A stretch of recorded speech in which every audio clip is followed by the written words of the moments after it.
दोस्तों नमस्कार, let's crack UP exams में आपका स्वागत है। और अब ये वर्ष है नौकरियों का। जी हाँ, अंबार आने वाली है, बाढ़ आने वाली है एक प्रकार से रोजगार की। आपको पता है चुनावी वर्ष है, तो आप लोग भी तैयार हो जाइए और अपने कमर की पेटी कस के बांध लीजिए। और अगर आपके पास अनअकैडमी लर्निंग ऐप नहीं है तो आप इसके लाभ से अछूते क्यों हैं, इसको जल्दी से डाउनलोड इंस्टॉल करिए और सब्सक्रिप्शन लीजिए किसी भी कोर्स का, यूपीपीएससी, यूपीट्रिपलएससी, या सबसे बेहतर है अगर आप यूपीएससी और यूपीपीसीएस की ही तैयारी करना चाहते हैं तो यूपीएससी सब्सक्रिप्शन भी आपके पास है मौजूद। आप कोई भी इनमें से सब्सक्रिप्शन ले सकते हैं, 1 वर्ष 2 वर्ष जो भी हो। जैसे यूपीपीएससी, यूपीट्रिपलएससी सब्सक्रिप्शन है, इसमें 1 वर्ष या 2 वर्ष का ऑप्शन आपके पास बहुत अच्छा है कि इसमें आप एडमिशन ले सकते हैं। फी बहुत ही कम है अगर आप UD10 मेरा रेफरल कोड यूज़ करते हैं तो। UD10 ये रेफरल कोड यूज़ करते हैं तो एक तो मैं आपकी सफलता तक आपके साथ रहूँगा ही। इसके अलावा जितने भी कोर्सेज आएंगे अनअकैडमी प्लस पर और अनअकैडमी स्पेशल वो तो आपको मिलेंगे ही, प्लस पे जितने भी PDF आएंगे वो सब आपको मिलेंगे, लाइव क्लासेस मिलेंगी और सारी चीज़ें विधिवत तरीके से, व्यापक तरीके से आपको तैयारी करनी है तो आप जुड़ सकते हैं। फीस डिस्क्रिप्शन ये सब दिया हुआ है, आप जाकर लर्निंग ऐप पर भी सारी चीज़ें देख सकते हैं और सब्सक्राइब कर सकते हैं। और रेफरल कोड UD10 यूज करना मत भूलिएगा 10% डिस्काउंट के लिए। चलिए शुरू करते हैं। का कौन सा कारण होता है? ABCD, ये 4 ऑप्शंस आपके सामने हैं।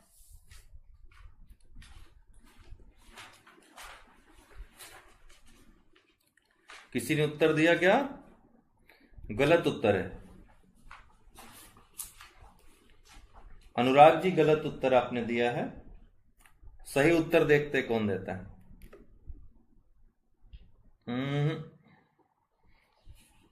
चलिए और कुछ लोग प्रयास कर सकते हैं।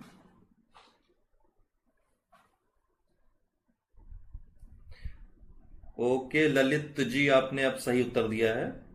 ललित त्रिपाठी का उत्तर सही है भाई। ठीक है, बी कपास धूल, ये फेफड़े संबंधित बीमारी है, बिस्नोसिस।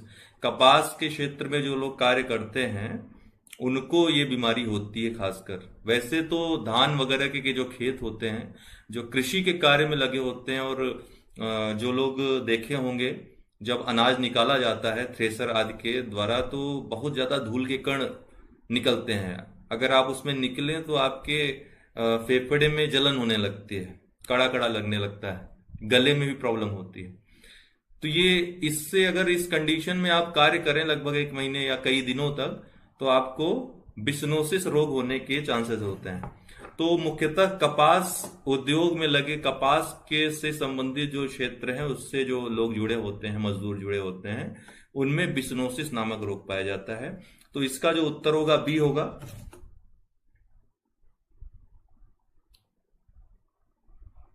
ठीक है, महाराष्ट्र के किसानों संबंधित है, एकदम सही कह रहे हैं। वहां पे ज्यादा कार्य होता है, गुजरात, महाराष्ट्र, इन सब जगहों पर ज्यादा शिकायत रहती है।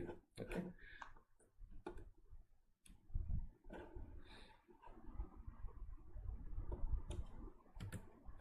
बिस्नोसिस एक दुर्लभ फुस्फुसीय रोग है, फेफड़े का रोग है। यह अंतर्ग्रहण के द्वारा जूट, पटसन और कपास के कणों के फेफड़ों में पहुंचने से होता है और इसे कभी कभी ब्राउन लंग डिजीज भी कहा जाता है।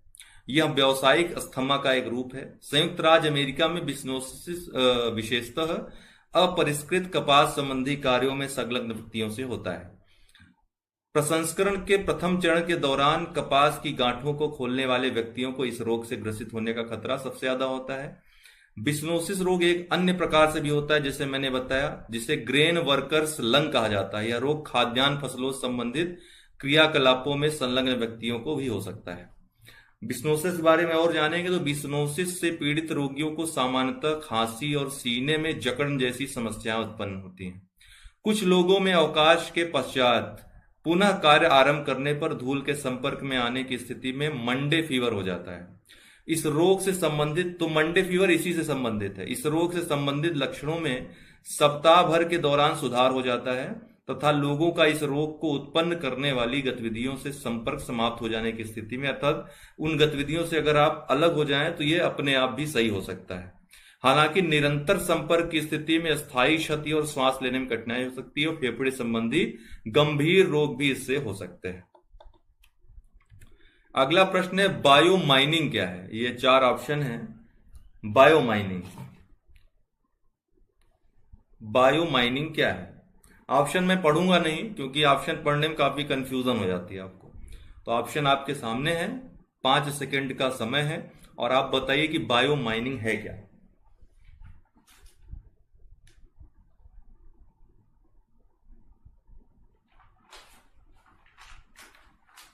किसी ने उत्तर नहीं दिया अभी।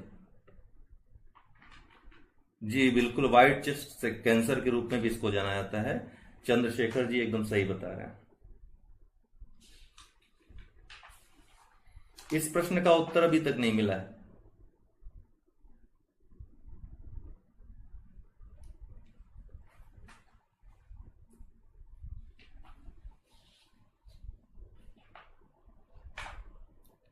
यस बिल्कुल सही, सब सही उत्तर दे रहे हैं इसका।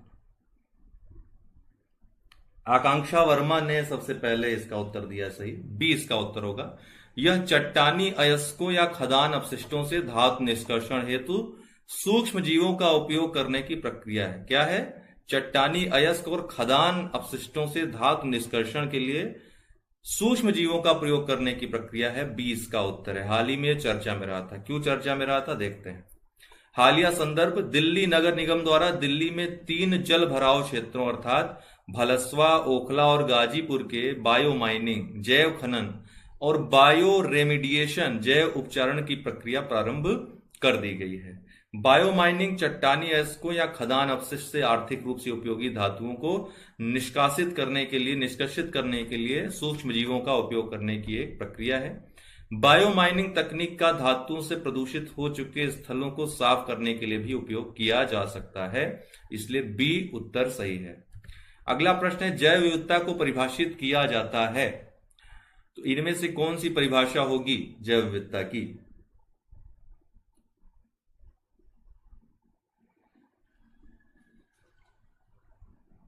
कृपया अपने उत्तर दें। जैव विविधता को परिभाषित किया जाता है,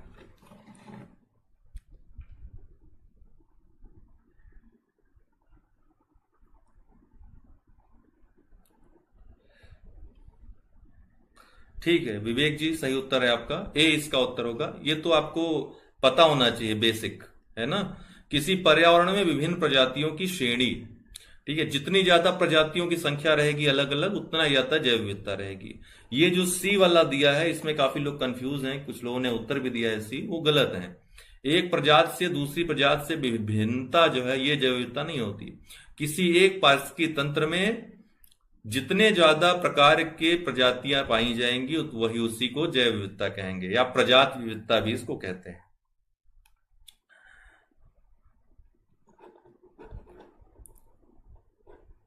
ओके नेक्स्ट, किस इसके बारे में पढ़ेंगे। किसी पर्यावरण में विभिन्न प्रजातियों की श्रेणियों को जैव विविधता के रूप में जाना जाता है। पर्यावरण में जातियां कई समुदायों में संगठित रहती हैं एवं ये समुदाय एक पारितंत्र में पाए जाते हैं। इसके आधार पर जैव विविधता का मापन किया जाता है। महत्वपूर्ण बात है कि जैव विविधता अल्फा, बीटा और गामा नामक श्रेणियों में विभाजित की जाती है। अल्फा विविधता, बीटा विविधता और गामा विविधता। और यह विभाजन किसने किया था? तो 1972 में विटेकर महोदय ने यह विभाजन किया था। तो इनका नाम याद रखना है, विटेकर, पूछा जा सकता है कि इस विभाजन किसने किया था अल्फा, बीटा, गामा में। जैव विविधता का सबसे महत्वपूर्ण पहलू कौन सा है? भोजन है, औषधि है, औद्योगिक उपयोग है, या पारिस्थितिकी तंत्र का निर्वहन है? बताएं। जैव विविधता का सबसे महत्वपूर्ण पहलू क्या है?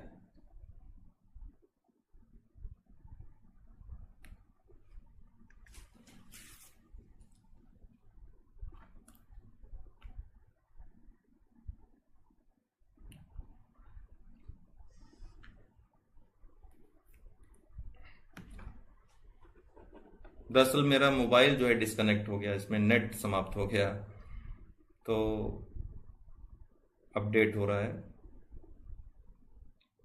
आप लोगों ने उत्तर दे दिया होगा। पारिस्थितिकी तंत्र का निर्वहन, ये मुख्यतः ये सबसे प्रमुख पहलू है, पारिस्थितिकी तंत्र का निर्वहन। ओके, जैव विविधता का सबसे महत्वपूर्ण पहलू पारिस्थितिकी तंत्र का निर्वहन है। यह कार्य विभिन्न स्तरों पर किया जाता है। जैव विविधता आनुवांशिक, जाति और समुदाय व पारितंत्र के स्तर पर विभिन्न प्रकार के कार्य करके पारिस्थितिकी तंत्र का निर्वहन करती है। तो ये महत्वपूर्ण सबसे यही पहलू होता है। निम्नलिखित में से किसने सर्वप्रथम बायोडायवर्सिटी शब्द का प्रयोग किया था? ये तो हमने एक वीडियो में बताया भी था, इस पर चर्चा भी की थी। किसने सबसे पहले बायोडायवर्सिटी शब्द का प्रयोग किया था?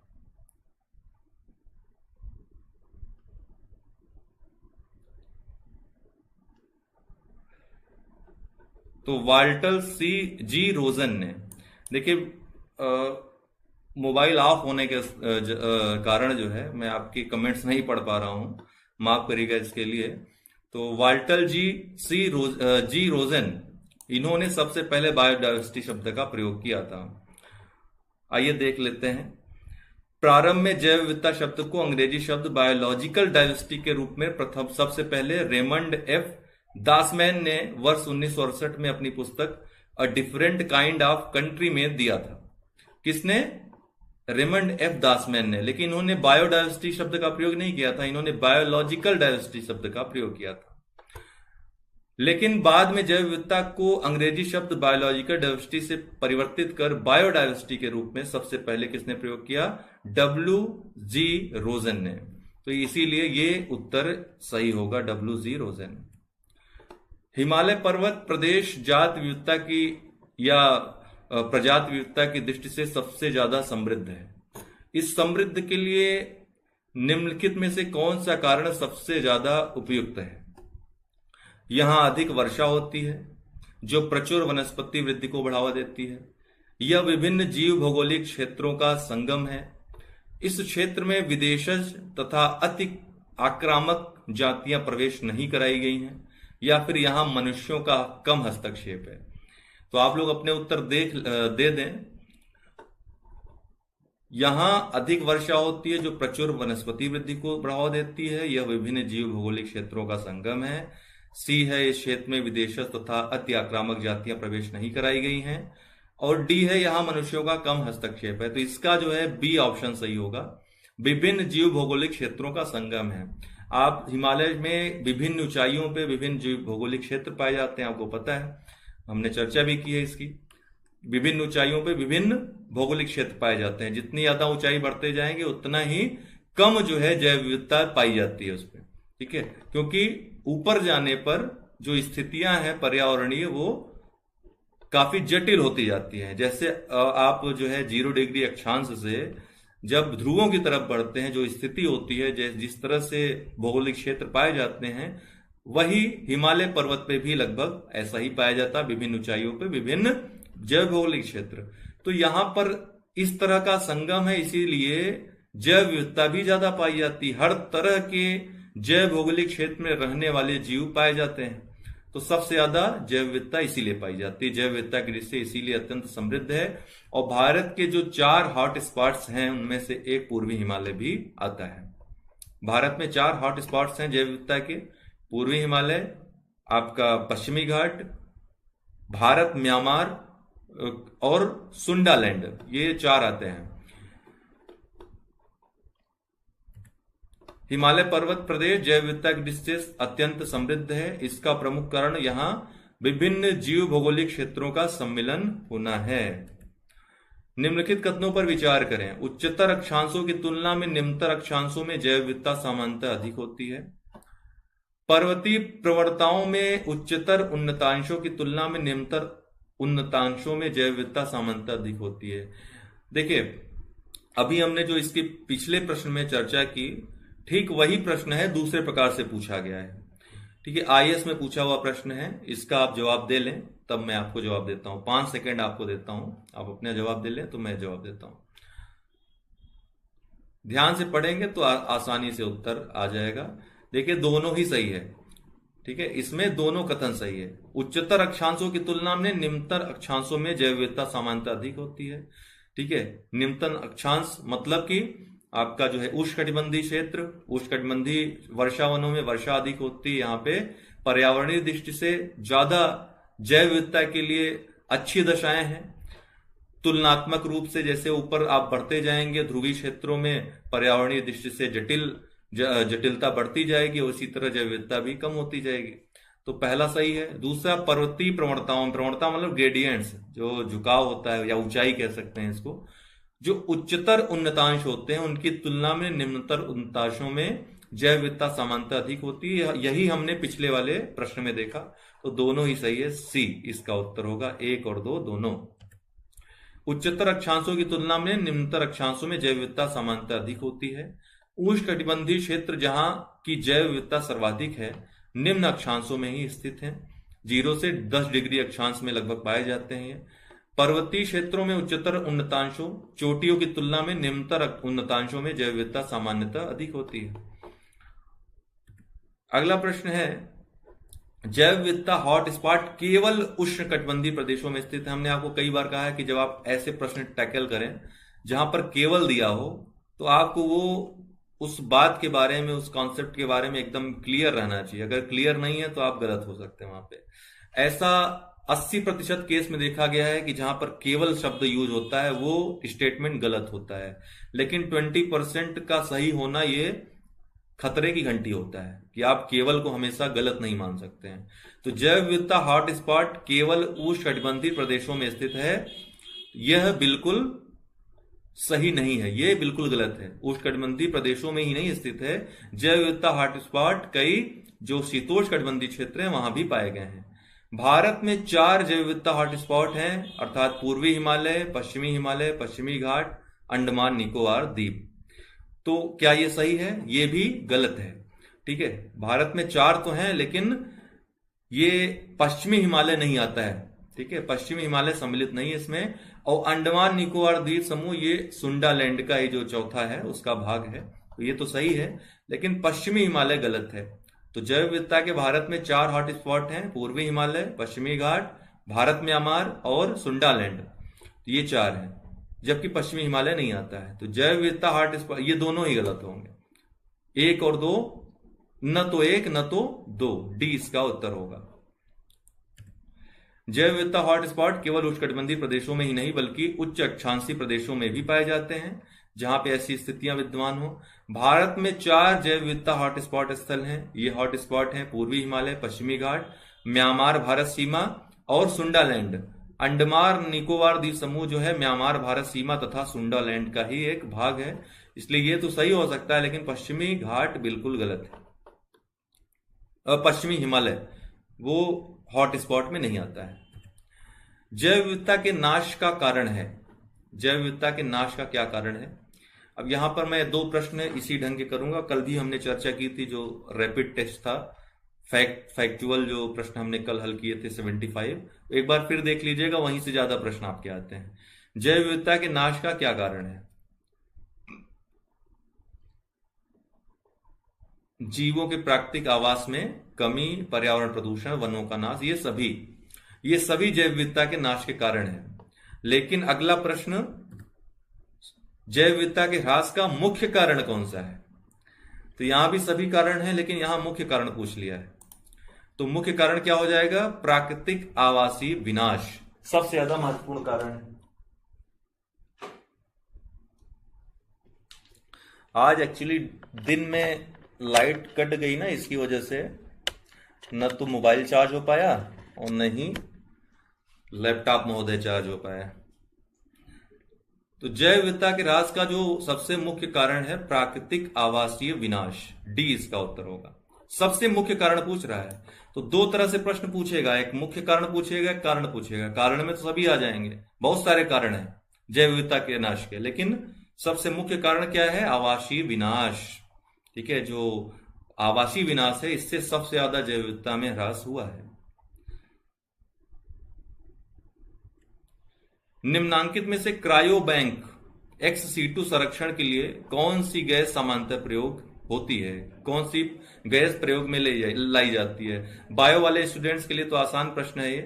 ठीक है, किसमें रखी जाती हैं? ये जो है, जैसे कि आप किसी जैव प्रयोगशाला में जाएं तो आप देखेंगे कि ये द्रवित, किसमें? द्रवित नाइट्रोजन में रखे जाते हैं। ए इसका उत्तर होगा। ठीक है, द्रवित नाइट्रोजन में, ए आंसर होगा इसका।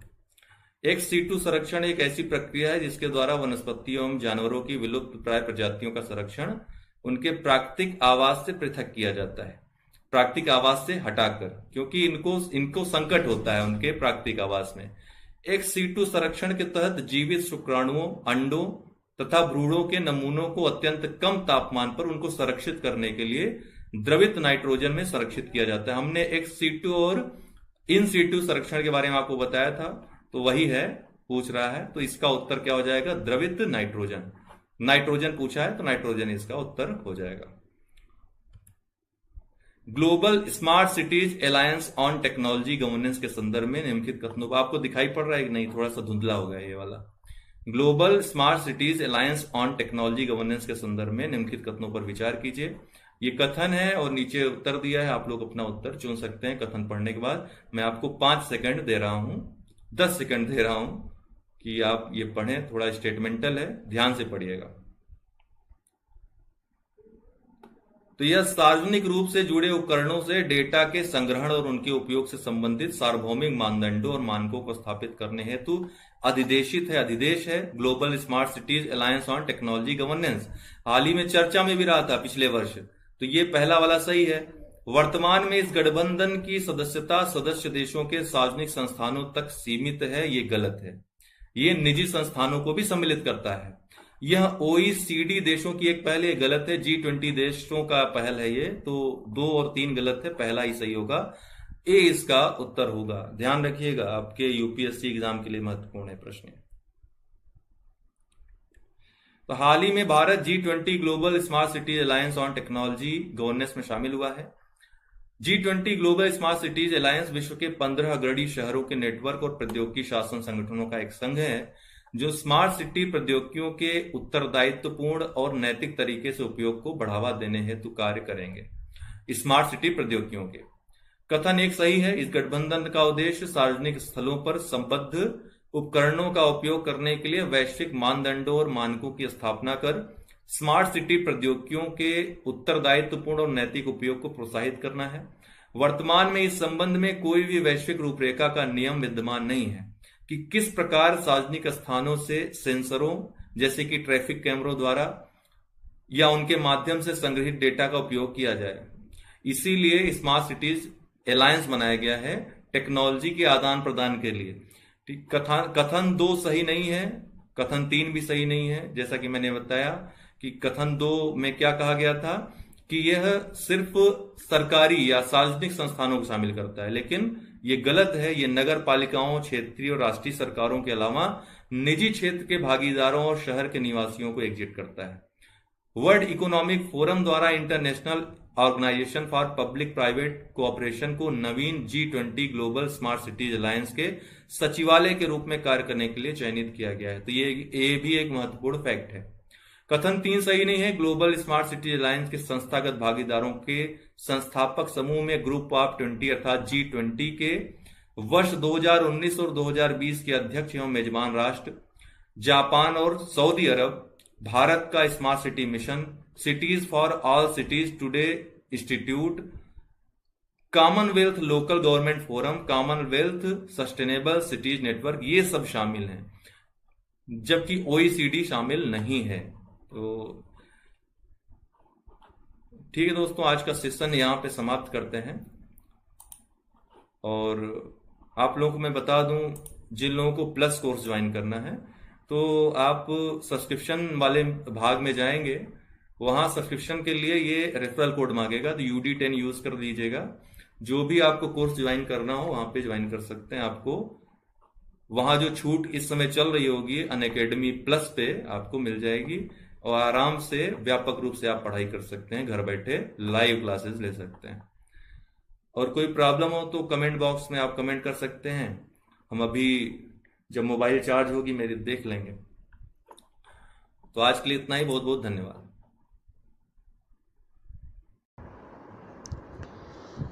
दोस्तों नमस्कार, मैं उत्कर्ष द्विवेदी स्वागत करता हूं आपका लेट्स क्रैक यूपी एग्ज़ाम्स में।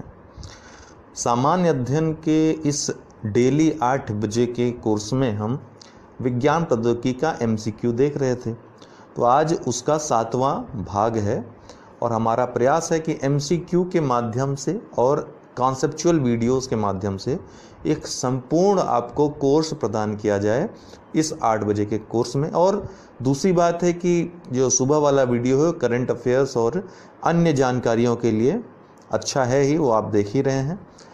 विज्ञान प्रौद्योगिकी का यह भाग जो है विज्ञान और प्रौद्योगिकी के प्रश्नों को समाहित करते हुए उनके कॉन्सेप्ट जो कि परीक्षाओं के लिए महत्वपूर्ण हैं वो बताते हुए चलेगा और आपकी जानकारी में अभिवृद्धि करेगा, ताकि आपकी परीक्षा में किसी भी प्रकार का प्रश्न पूछा जाए आप उसको हल करने में सक्षम हो सके। अब लेट्स क्रैक यूपी एग्ज़ाम्स को आप अवश्य सब्सक्राइब कर लें, क्योंकि यूपी एग्ज़ाम से जुड़ी सारी परीक्षाएं, सभी कोर्सेज एक ही प्लेटफॉर्म पे आपको मौजूद मिलेंगे। और इससे अच्छा क्या चाहिए अब आपको दोस्तों। बहुत जल्द स्टूडियो भी आ जाएगा, लाइव क्लासेस भी चलने लगेंगे। अभी लॉकडाउन की वजह से इक्विपमेंट्स नहीं है हमारे पास, इसलिए रिकॉर्डेड वीडियो ही मैं आपको दे रहा हूँ। कोई अगर कन्फ्यूज़न हो, डाउट्स हो क्वेश्चंस के दौरान तो आप अवश्य पूछिए, नेक्स्ट वीडियो में उसको क्लियर किया जाएगा। अब यहाँ पर प्रश्न है निम्नलिखित कथनों पर विचार। कथन कारण है और 4 ऑप्शन आपको दिए हैं। इस तरह के सवाल बहुत आते हैं, तो गंभीर चिंतन और गंभीर आपको अगर कॉन्सेप्ट की सही जानकारी है तभी ये प्रश्न आप सॉल्व करिए, क्योंकि अक्सर आपका गलत हो जाता है अगर आप कॉन्सेप्ट नहीं सही से पकड़े हैं। तो यहाँ पे दिया है कि 800 डिग्री सेल्सियस से ऊंचे ताप पूर्ण विकिरण उत्तापमापी से मापे जाते हैं। दूसरा है कि 800 डिग्री सेल्सियस से कम की वस्तुएं ऊष्मीय विकिरण उत्सर्जित नहीं करती हैं। तो ये कथन दिया है, ये कारण दिया है। आपको मैं बता दूं कि ऊष्मा का जो संचरण होता है उसके 3 तरीके होते हैं, चालन, संवहन और तीसरा है विकिरण। ये चालन विधि क्या होती है दोस्तों, जैसे उदाहरण के द्वारा मैं बताना चाहता हूँ। किसी लोहे को आप, कोई लोहे की छड़ है, उसको आप किनारे पर गर्म करें, किसी भी चीज़ से जलाएं उसको, तो कुछ देर में क्या होता है कि छड़ का जो अंतिम सिरा है जहाँ पर आप पकड़े रहते हो उसको, वो भी गर्म हो जाता है। ऐसा चालन के कारण होता है। इसमें क्या होता है कि यहाँ पे जो स्थित अणु होता है वो गर्म होता है, वो अपने बगल वाले अणु को गर्म कर देता है, फिर वो बगल वाला अणु इस अणु को गर्म कर देगा। ये गर्मी पहुँचते पहुँचते पहुँचते यहाँ पहुँच जाती है। इसको चालन विधि, चल करके पहुँचना।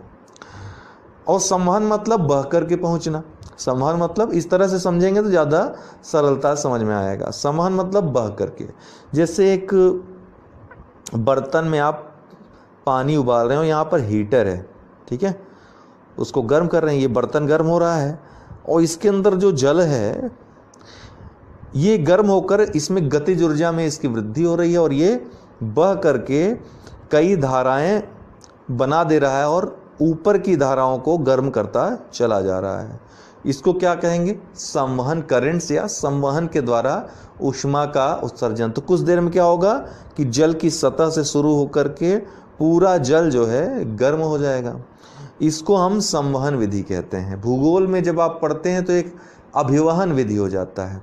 संवहन मतलब जो ऊर्ध्वाधर दिशा में संचलन होता है ऊष्मा का, उसको संवहन कहेंगे, और जो क्षैतिज दिशा में संवहन होगा, अर्थात इस तरफ से इस तरफ जो करंट बहेगी, उसको क्या कहेंगे, अभिवहन कहेंगे। हालांकि वो भूगोल का टॉपिक है, हमने बताया भी आपको इसके बारे में।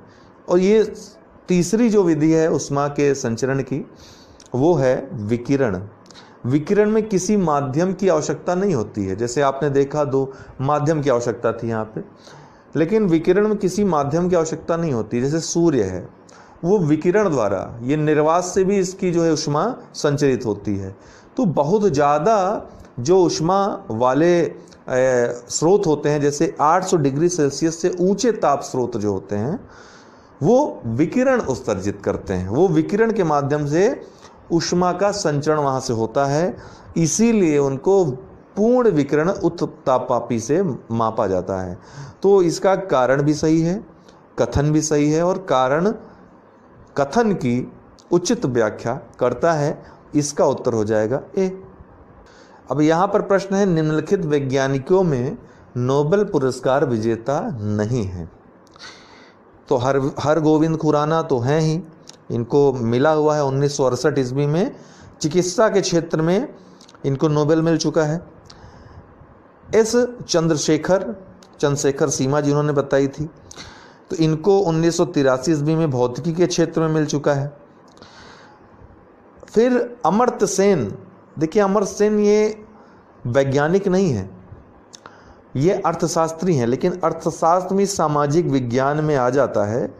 तो अगर ऐसा प्रश्न आए और कन्फ्यूजन वाला कोई प्रश्न ऑप्शन न रहे, जैसे यहाँ पर किसी अन्य वैज्ञानिक का नाम दे दिया जाता जिनको पुरस्कार मिला हुआ है, तो आप यहाँ पर अमर्त्य सेन को लगा देते, आपका ये दावा हो जाता है कि अमर्त्य सेन वैज्ञानिक नहीं अर्थशास्त्री हैं।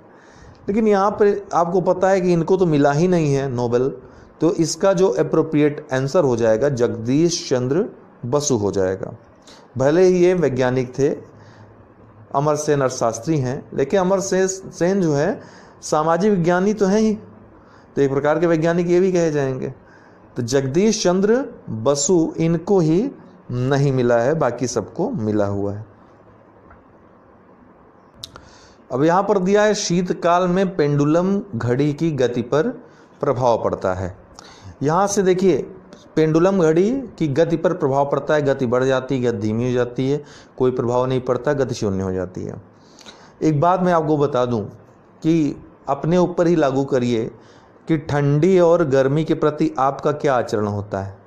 गर्मी में आप ज़्यादा फैलने की सोचते हैं, ज़्यादा जो है विस्तार करने की सोचते हैं बॉडी, और ठंडी में आपको सिकुड़न होती है। यही बात धातु के साथ है, ठीक है। यहाँ पर क्या होता है कि ठंडी में वस्तुएं सिकुड़ती हैं, लंबाई इनकी छोटी होती है, छोटी हो जाती है, और गर्मी में इनकी लंबाई बढ़ जाती है विस्तारण के कारण। तो जब गर्मी में बढ़ेगी लंबाई, अब आपको बता दूं कि एल जो है लंबाई जब घटेगी, जितना ज़्यादा लंबाई कम होगी उतनी तेज पेंडुलम की गति होगी। कभी भी ऐसा प्रश्न आएगा तो आप अवश्य इस चीज़ को अप्लाई करिएगा कि लंबाई बढ़ रही है कि घट रही है। अगर लंबाई बढ़ेगी तो पेंडुलम की गति घटेगी, और लंबाई जब घटेगी तो पेंडुलम की घड़ी की गति बढ़ जाएगी। तब यहाँ पर ठंडी में क्या होगा, यहाँ शीतकाल पूछ रहा है, तो ठंडी में लंबाई घट जाएगी, जब लंबाई घट जाएगी तो पेंडुलम घड़ी की गति बढ़ जाएगी। तो इसका उत्तर हो जाएगा बी। प्रथम भारतीय संप्रेषण सैटेलाइट, प्रथम भारतीय संप्रेषण सैटेलाइट, कम्युनिकेशन जो सैटेलाइट था, एप्पल उसका नाम था, उसका प्रक्षेपण कब किया? यहाँ पे देखिए प्रथम भारतीय संचार सैटेलाइट जो था, उपसंचार उपग्रह एप्पल था, और उसका प्रक्षेपण कहाँ से किया गया था? तो कोरू से, ठीक है, कोरू से इसका प्रक्षेपण किया गया था। फ्रेंच गुयाना में कोरू प्रक्षेपण केंद्र है। 19 जून 1981 को यहाँ से प्रक्षेपित किया गया था। पहला भारतीय संचार उपग्रह था, संप्रेषण सैटेलाइट था। और कल हमने क्या पढ़ा था कि 19 मई 1975 को कौन सा भेजा गया था? आर्यभट्ट। वो भारत का पहला सैटेलाइट था, पहला उपग्रह था, पहला अंतरिक्ष अभियान था। ठीक, इसका उत्तर हो जाएगा ए, कोरू। सॉरी, 19 अप्रैल था दोस्तों, 19 अप्रैल 1975 को आर्यभट्ट को भेजा गया था। मैंने मई गलती से बोल दिया। अगला प्रश्न है, बहुत बढ़िया प्रश्न है। नाभिकीय संलयन रिएक्टरों के विषय में निम्नलिखित कथनों पर विचार कीजिए। देखिए, दो प्रकार की नाभिकीय अभिक्रिया होती है, नाभिकीय संलयन और नाभिकीय विखंडन। नाभिकीय संलयन जो अभिक्रिया है, जैसे कि हाइड्रोजन बम है, या फिर सूर्य का से जो सूर्य और तारे हैं, ये सभी हाइड्रोजन के संलयन से उत्पन्न होते हैं। दो नाभिकों के जुड़ने से, संलयन मतलब जुड़ना, दो नाभिक जब जुड़ करके एक भारी नाभिक बनाते हैं, दो हल्के नाभिक जुड़ करके और स्थायी नाभिक का निर्माण करते हैं, तो उसको क्या कहेंगे? नाभिकीय संलयन की प्रक्रिया कहेंगे। वही नाभिकीय विखंडन में क्या होगा कि एक नाभिक जब विघटित होगा दो हल्के नाभिकों में, तो उसको क्या कहेंगे? नाभिकीय विखंडन की प्रक्रिया कहेंगे। नाभिकीय विखंडन में नाभिकीय संलयन की अपेक्षा कम ऊर्जा उत्पन्न होती है। अर्थात परमाणु बम जो होता है वो हाइड्रोजन बम से कमज़ोर होता है। हाइड्रोजन बम इसलिए खतरनाक होता है क्योंकि हाइड्रोजन बम के कारण अर्थात संलयन अभिक्रिया के लिए पहले विखंडन अभिक्रिया होना आवश्यक है, क्योंकि इसके लिए बहुत ज़्यादा ऊर्जा चाहिए ये अभिक्रिया होने के लिए, बहुत ज़्यादा मात्रा में, और वो ऊर्जा परमाणु विखंडन, नाभिकीय विखंडन के द्वारा ही उत्पन्न की जा सकती है। इसीलिए हाइड्रोजन बम बनाने के लिए या नाभिकीय संलयन कराने के लिए सबसे पहले नाभिकीय विखंडन कराना पड़ेगा, तभी ऊर्जा उत्पन्न होगी उस मात्रा में कि नाभिकीय संलयन हो सके। तो ये जो है इसका जो अब देख लेते हैं कि कौन कौन से कथन हैं। वे भारी नाभिकों के विखंडन के सिद्धांत पर कार्य करते हैं, गलत है, ये संलयन पर, ठीक है, हल्के नाभिकों के संलयन पर आधारित हैं। दूसरा है साधारणतया इनकी टोकमाक डिजाइन होती है, एक डिजाइन है जिसका नाम टोकमाक है। इसके बारे में जब विस्तार से पढ़ेंगे परमाणु बम के बारे में तब वहाँ पर देखेंगे डिजाइनों के बारे में। ये लेकिन जो नाभिकीय संलयन रिएक्टर हैं टोकमाक डिजाइन पर ये आधारित होते हैं। वे बहुत अधिक तापक्रम पर कार्य नहीं करते हैं, ये भी गलत है। तो पहला और तीसरा गलत है, दूसरा सही है। पूछ रहा है सही कथन कौन सा है, तो केवल 2, 20 का उत्तर हो जाएगा। अगला प्रश्न है निम्नलिखित युग्मों में से कौन सा युग्म सुमेलित ही नहीं है। तो लैक्टोमीटर ये दूध का घनत्व तो बिल्कुल सही है। हाइग्रोमीटर हवा में आर्द्रता, ये भी बिल्कुल सही है। एमीटर जो है ये विद्युत चुम्बकीय तरंगों की आवृत्ति, गलत है, ये विद्युत धारा का मापक है मीटर। विद्युत चुम्बकीय तरंगों का जो मात्रक है वो है ओंडोमीटर। कौन? ओंडोमीटर।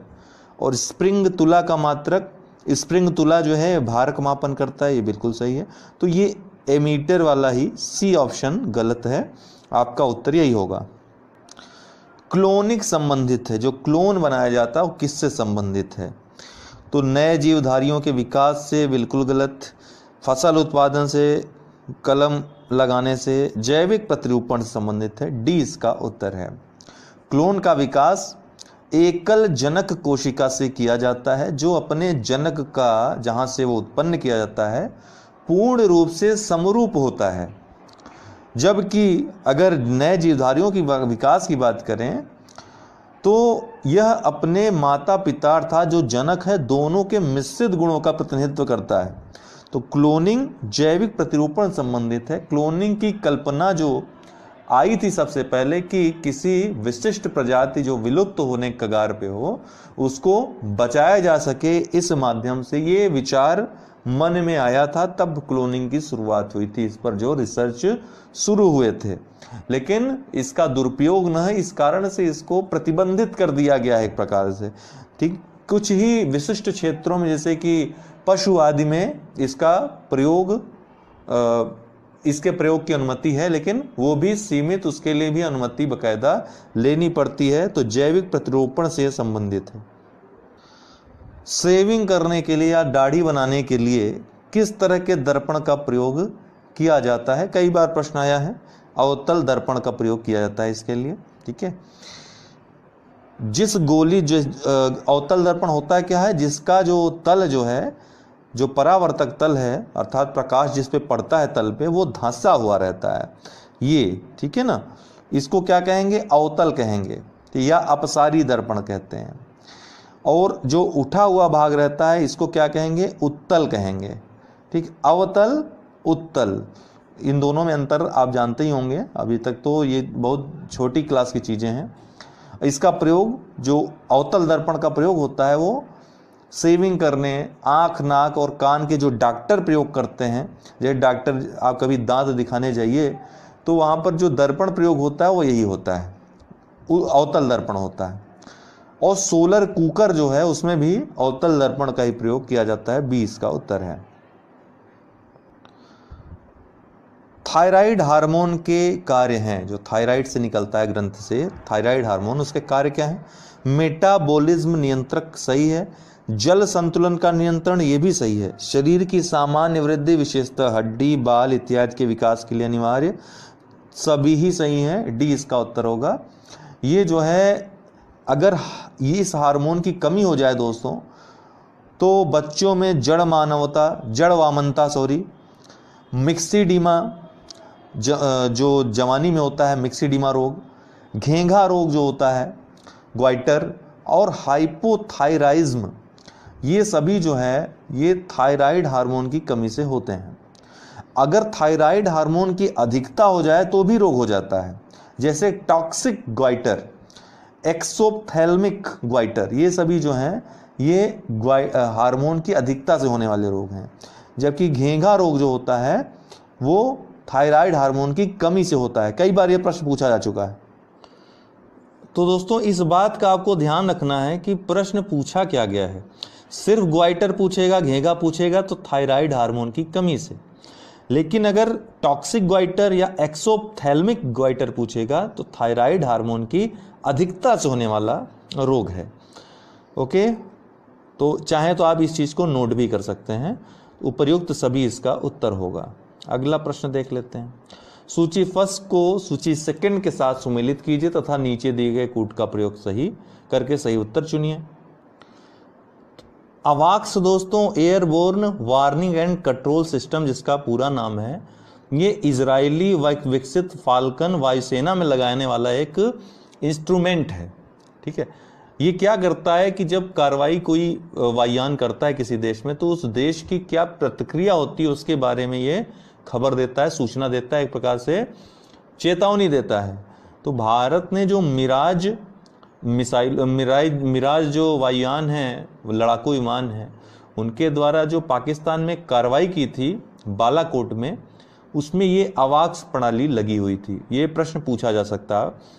तो अवाक्स जो है इजराइल विकसित फाल्कन वायुसेना संबंधित है, तो ए का 4 होगा। अरिहंत परमाणु पनडुब्बी है भारत की, 2 होगा बी का। ठीक है, 4-2। और नाग है प्रति एंटी टैंक प्रक्षेपास्त्र है, तो 1 होगा। और एटलस सेंटोर क्या है, ये अमेरिकी निम्न तापकीय रॉकेट है, 3 होगा। तो 4-2-1-3 इसका उत्तर हो जाएगा। तो 4-2-1-3, अच्छा इनमें कोई भी सही नहीं है, इसको सही कर लीजिए। 4-2-1-3, ठीक है, इसका उत्तर हो जाएगा 4-2-1-3 सी उत्तर होगा इसका। अच्छा, रोडेंटिसाइड बहुत फेमस भी है, ये एक प्रकार का कीट नियंत्रक रसायन है। इसका प्रयोग किस जानवर के नियंत्रण हेतु किया जाता है? तो रोडेंटिसाइड दोस्तों एक विशिष्ट प्रकार का रसायन है कीटों पर नियंत्रण रखने के लिए और चूहों को मारने के लिए। आजकल इसका प्रयोग और ज़्यादा बढ़ गया है रोडेंटिसाइड का, इस पर रिपोर्ट भी एक आई थी कि पर्यावरण को इससे क्या नुकसान हो सकता है। तो चूहों को मारने के लिए इस दवा का प्रयोग किया जा रहा है, ए इसका उत्तर है। अगला है सूची फर्स्ट को सूची सेकंड से मिलाना है कि कौन क्या है। तो फ्रेयान दोस्तों जो कि आपके रेफ्रिजरेटर में यूज होती है, प्रशीतक है, एक प्रकार की प्रशीतक गैस है। सल्फर डाइऑक्साइड अम्ल वर्षा का कारण होती है, नाइट्रिक ऑक्साइड या सल्फर डाइऑक्साइड दोनों। टेट्रा एथिल लेड ये एंटी नॉक एजेंट होता है, ठीक है, टेट्रा एथिल लेड तो एंटी नॉक एजेंट है, नॉकिंग को कम करने के लिए इसका प्रयोग किया जाता है, पेट्रोल आदि में मिलाया जाता है। मोनो पोटेशियम टार्टरेट ये बेकरी में इसका प्रयोग होता है। तो ABCD का 1 2 3 4 हो जाएगा, उत्तर बी हो जाएगा।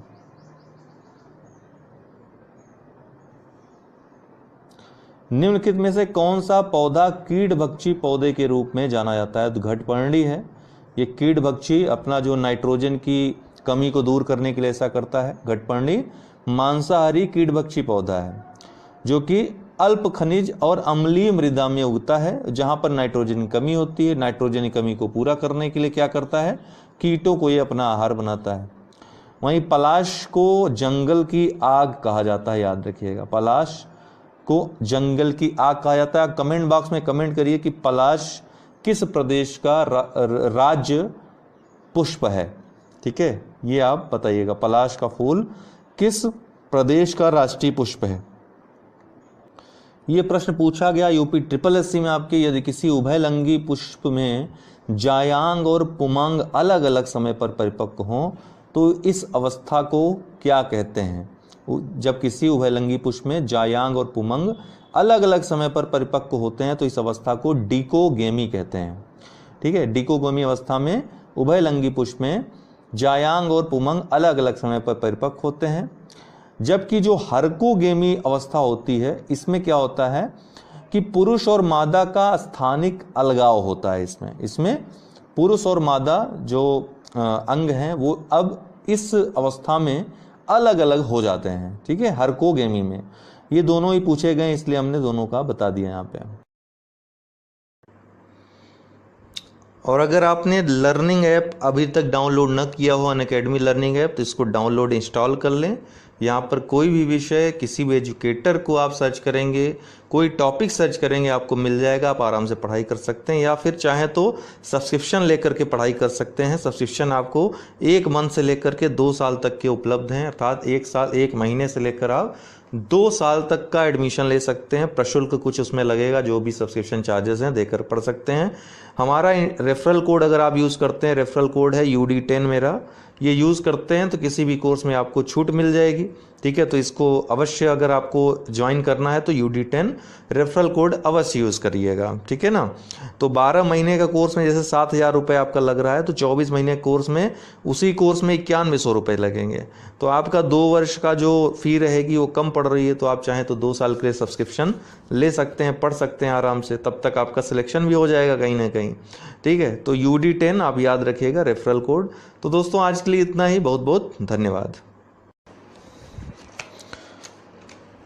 दोस्तों नमस्कार, स्वागत है आपका लेट्स क्रैक यूपी एग्ज़ाम्स में। और विज्ञान प्रौद्योगिकी की ये सीरीज चल रही है हम लोगों की, MCQ चल रही है। इसके बाद कॉन्सेप्चुअल जो चीज़ें हैं वो हम चलाएंगे। तो भूगोल इतिहास का हो ही चुका है, उसका प्लेलिस्ट में वीडियोस हैं, सारे देख लीजिए। ये डेली 8 PM करके है प्लेलिस्ट। ठीक है, डेली 8 PM।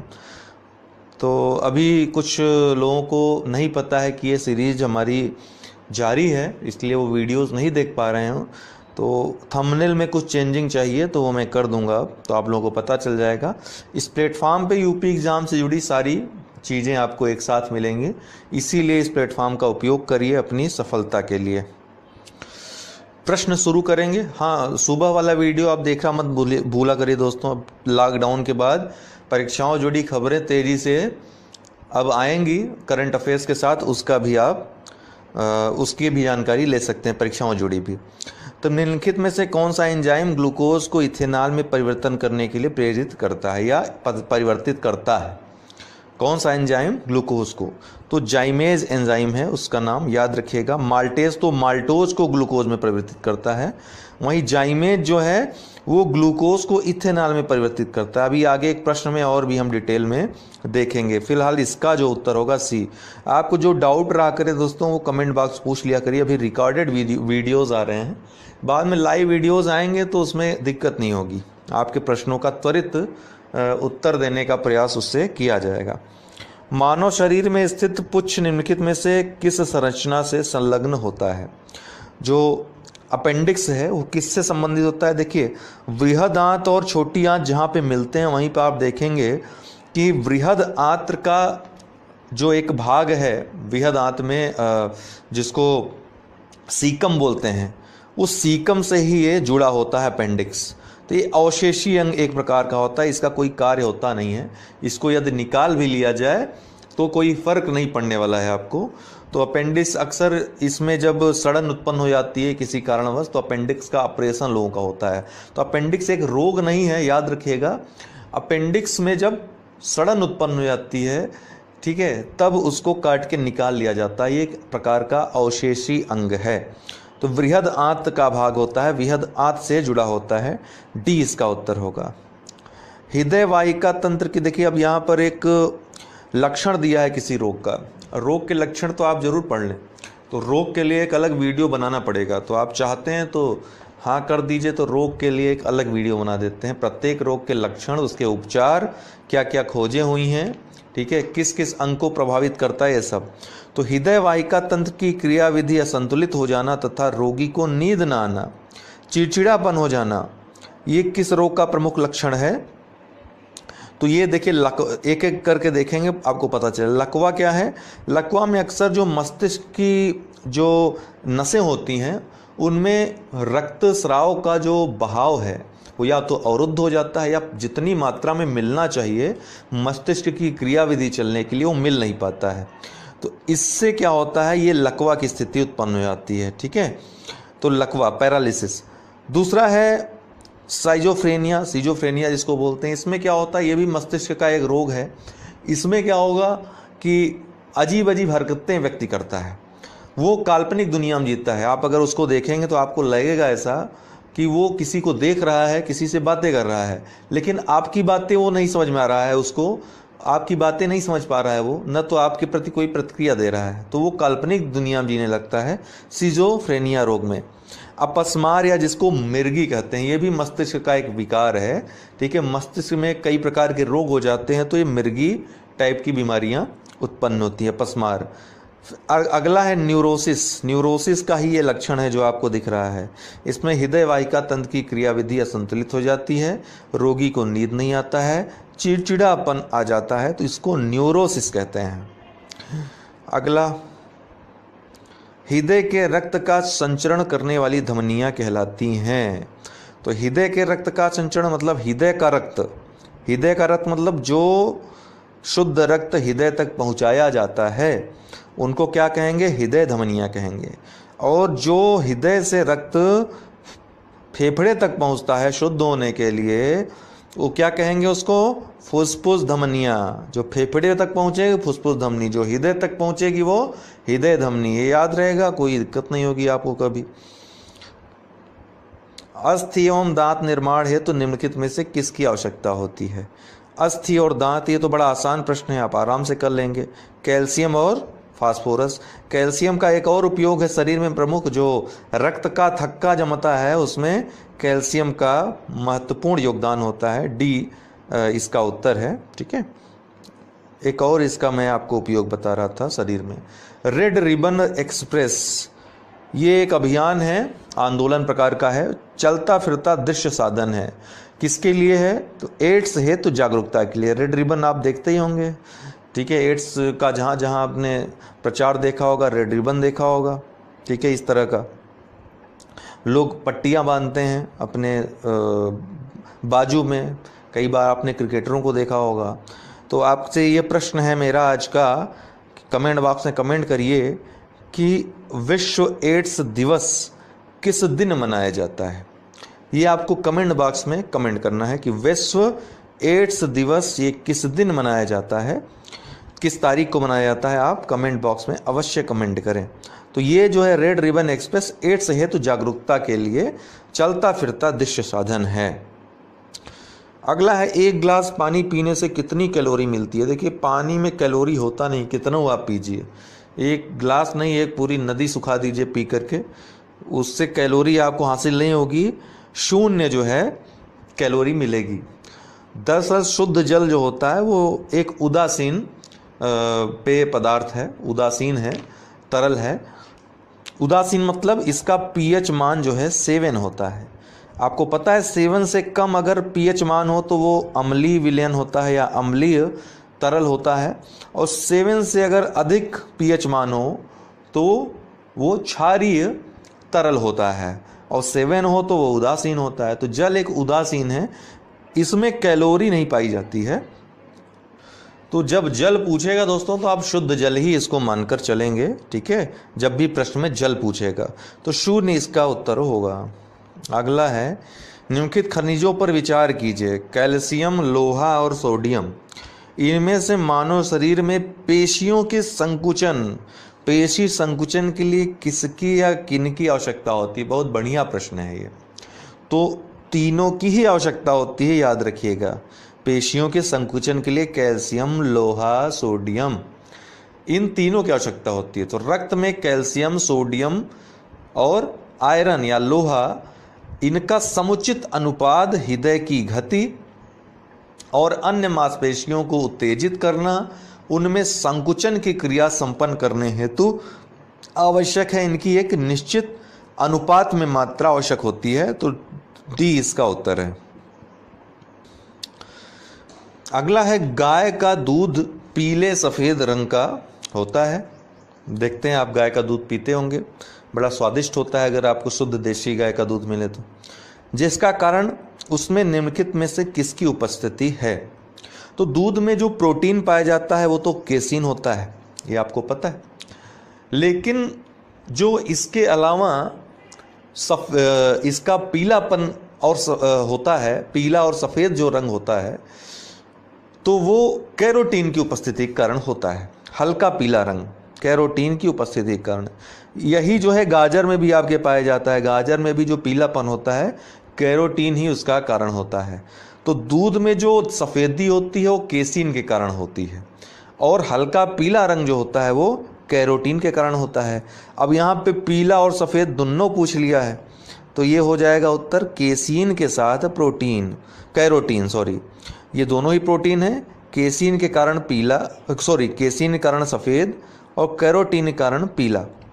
ठीक, दूध का सफ़ेद रंग किसके कारण होता है? केसीन के कारण होता है। गाय के दूध में पीलापन किसके कारण होता है? कैरोटीन के कारण होता है। गाय के दूध में पीला सफ़ेद रंग का कारण क्या है? केसीन के साथ कैरोटीन। ठीक है, अब ये प्रश्न देखिए महत्वपूर्ण प्रश्न है, आजकल तो ये बहुत ज़्यादा पूछा जा रहा है विटामिन से। तो सूची है किसको किस नाम से जानते हैं? तो विटामिन B1 का नाम थायमीन है। हमने आपको पहले ही वीडियो में विज्ञान प्रौद्योगिकी के पूरा बताया था किस विटामिन को क्या कहते हैं, तो वो आप अवश्य देखें। विटामिन B1 को थायमीन, विटामिन B2 को राइबोफ्लेविन, विटामिन B6 को पायरिडेक्सिन कहते हैं, और विटामिन B12 को कोबालामाइन। ठीक है, तो क्या हो जाएगा उत्तर आपका? B1 4, B2 3, B6 5 और B12 1, 4 3 5 1। उत्तर कौन हो जाएगा आपका? B। ठीक है, 4 3 5 1 इसका आंसर हो जाएगा। अगला प्रश्न भी बहुत बढ़िया है। निम्नलिखित में से कौन से तत्व सभी प्रोटीनों में विद्यमान होते हैं? अर्थात